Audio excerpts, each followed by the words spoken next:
Aqua రైతుల సమస్యలపై YCP అధినేత జగన్ చేపట్టబోయే భీమవరం పర్యటనను కూటమి ప్రభుత్వం ఏ రంగంగానూ అడ్డుకోలేదని ఆ పార్టీ సీనియర్ నేత మాజీ మంత్రి పేర్ని నాని స్పష్టం చేశారు. ఒకవేళ హెలీప్యాడ్ కు పర్మిషన్ ఇవ్వకపోతే జగన్ రైలు ఎక్కినా సరే భీమవరం వచ్చి రైతులను కలుస్తారని తేల్చి చెప్పారు. జూలై 15వ తేదీన జగన్ భీమవరం రావడం ఖాయమైందని పేర్ని నాని వెల్లడించారు.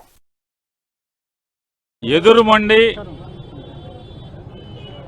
తదితర గ్రామాలు 10,000 జనాభా నివసిస్తున్నటువంటి ఆ ప్రాంతం, లేకపోతే ఆ గడ్డ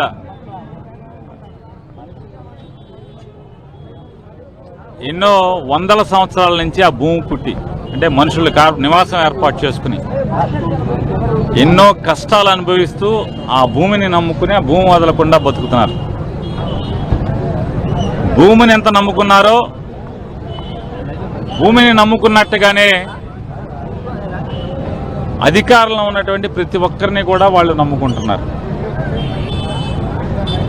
ఈ ప్రజాస్వామ్య వ్యవస్థలో ఎన్నికలప్పుడు మాత్రమే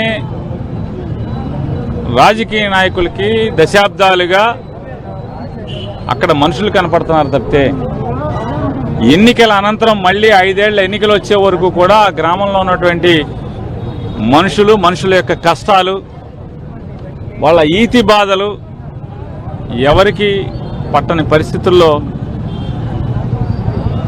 దయనీయమైన స్థితిలో ఆ గ్రామాల్లో బతుకుతున్నారు.